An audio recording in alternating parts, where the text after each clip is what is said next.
Hello everyone, this is Dr. Sugandha Khangar Wagh, Assistant Professor, Department of Physics, Mahatma Phule Arts, Commerce and Sitaramji Chaudhary Science Mahavidyalaya, Varud. This is my fourth video lecture which is on the topic optical fiber included in BSc second year syllabus, that is in semester 4. What is optical fiber? See, the diagram is drawn here.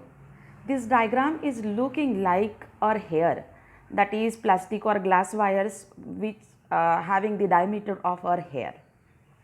So come towards the actual description of optical fiber. First, definition of optical fiber. An optical fiber is a cylindrical dielectric waveguide, that is non-conducting waveguide. As I said earlier, this is made up of glass or plastic material. It means dielectric material that transmit light along its axis by the process of total internal reflection.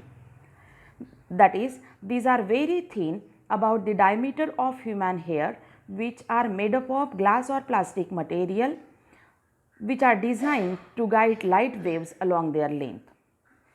When light enters in the fiber, it shows or it suffers the multiple total internal reflections from the wall and travels zigzag path throughout the fiber. Now see in this diagram, once light enter in this, that is from the medium of low refractive index to the medium of high refractive index, we can say, then it follows the zigzag path. That is, there are so many multiple reflections and it follows the zigzag path. Now, how such optical fiber construct? It consists of three different regions, that is core, cladding and sheet. Now see here, core is the central region having diameter 50 micrometer. Then this one is the cladding, and cladding having diameter 125 micrometer, and the outermost region, that outermost region is called as sheet or jacket, we can say, and its diameter is 250 micrometer. Now see here the actual structure of optical fiber. It consists of core. It consists of, this one is core, then that one is cladding, and this is sheet, that is we can say outer jacket, and all these are surrounded by, now see here, this is outer jacket which acts as a protective layer. Now what are the functions of these regions? See here, core. Core is the central region which has higher refractive index than that of the cladding. The function of core is to collect as much light as possible from the source. Now second one is the cladding. It surrounds the core and has the refractive index less than that of core. Its function is to put the light in the zigzag path by the process of total internal reflection and confine the maximum light to the core. Now third one part is the sheet or we can say jacket. It is the outermost region which acts as a protective layer for an optical fiber. It protects the core and cladding from harmful atmospheric effects, aberrations and contaminations. Also, it imparts the mechanical strength to the optical fiber. It consists of the core dielectric material. To confine the optical signal to the core, the refractive index of core must be greater than that of cladding. Now see here, what is the region to make refractive index of core is greater than cladding? It is due to confine the optical signal to the fiber core of the fiber. Now, on which principle that optical fiber works? Optical fiber works on the total internal reflection phenomena. As we know that the Snell's law, that is the law of refraction, then law of reflection also, but we can't study the total internal reflection. So that is the mystery, that is the question here. So before we studying the total internal reflection, we first know the Snell's law. Now see here Snell's law, whenever the rays of light travels from rare medium to denser medium, Rare medium means having less refractive index and denser medium means having high refractive index. It means that when ray of light travels from rare medium, that is the less refractive index medium, to the denser medium, it bends towards the angle. It bends towards the normal. So the angle of refraction theta 2 will be always less than the angle of incidence theta 1. That is, angle theta 2 is less than angle theta 1. But when the ray of light travels from denser medium to the rare medium,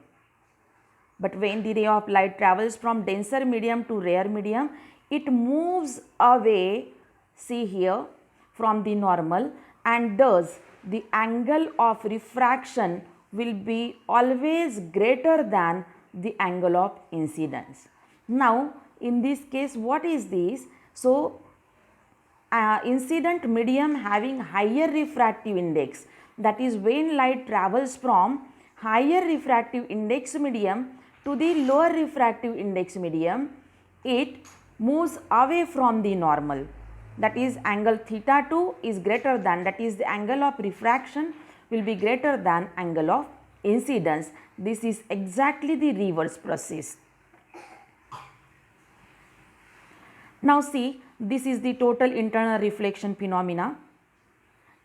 In this case, see various lights, that is, this one is incident ray, makes an angle 20 degree and refract here, that is light travels from one medium to the another medium, that is from denser medium to rare medium. This one is the another ray, makes an angle 30 degree here, angle of incidence, and angle of refraction is 42 degree. Now here this one is the third ray, makes an angle of 40 degree and angle of refraction is 59 degree. Now see this fifth ray, that is special one. Here there is angle of incidence and that angle of incidence is 48.8 degree, at which angle of refraction is 90 degree. So what is it exactly?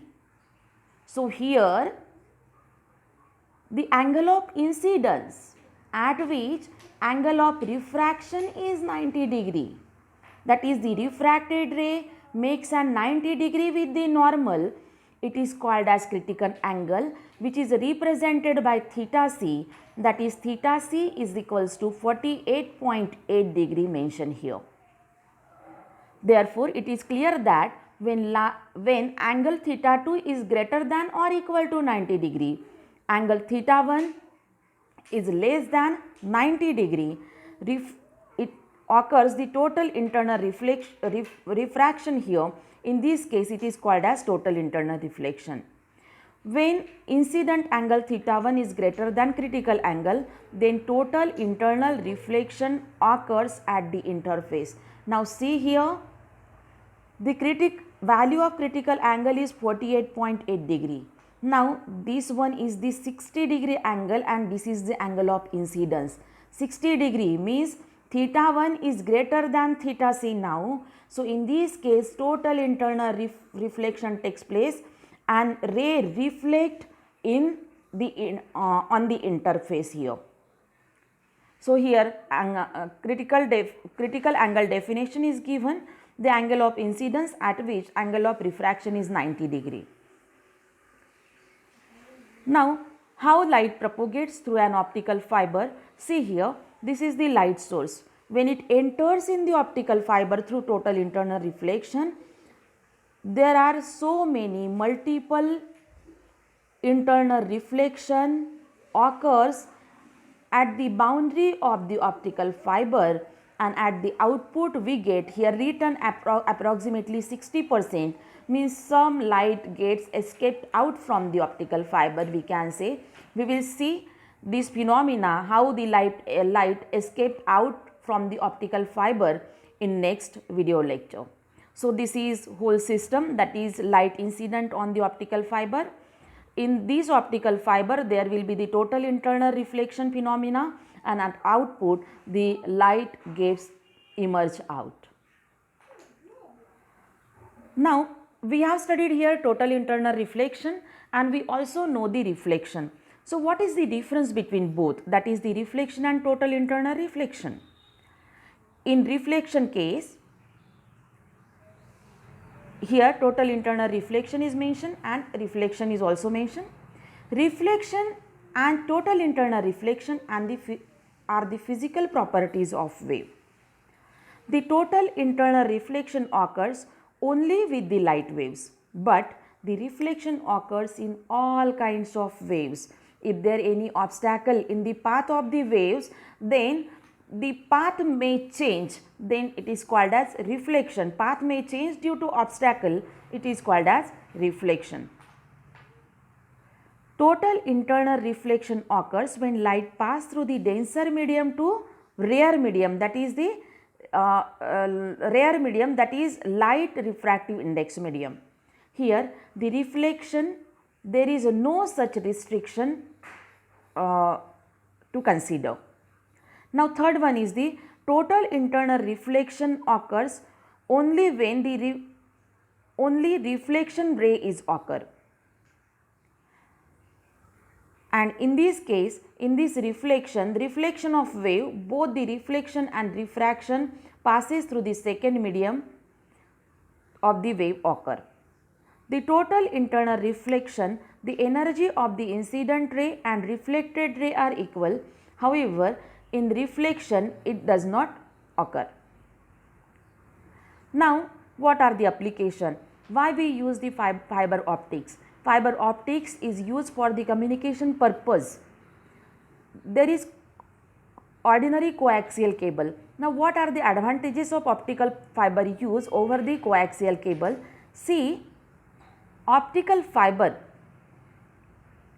cable is repeaterless. That is, the communication occurs due to optical fiber is repeaterless. We can say the optical fiber repeaters every 16 kilometers and more, and that's why it is used for many communications applications. But the coaxial cable repeats every 500 meter length, and that's why this optical fiber cable is very much useful in communication application.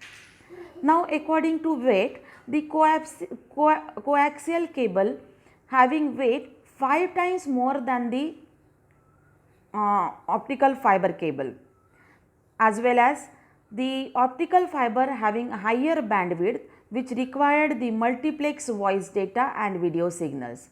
Then security concern, it is not affected by EMI or RFI, and in coaxial cable is very difficult to tap, which reduced the need for inscription. There is also the use of RUCT. Now, there are so many applications of optical fiber in communications.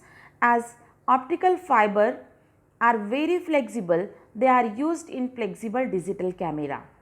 Optical fibers are used in medical imaging, that is for the inspection of mechanical welds in pipes and engines of rockets, space shuttle and airplanes.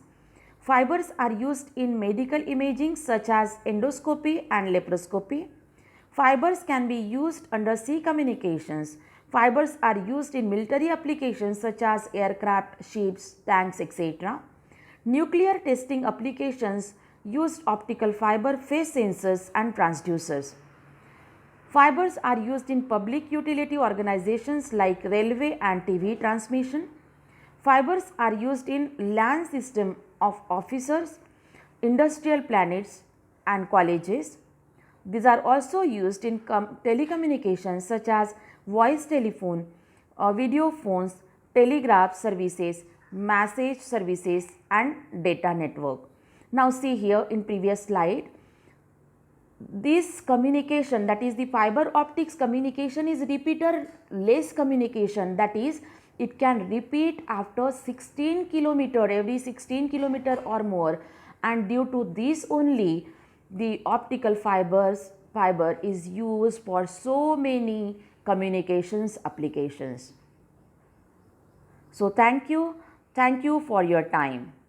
as my student have various request for the helium neon laser and ruby laser description. So I will upload this video within few days. Thank you. Thank you so much for watching my video. Kindly like it, subscribe it and share it on my YouTube channel. Thank you.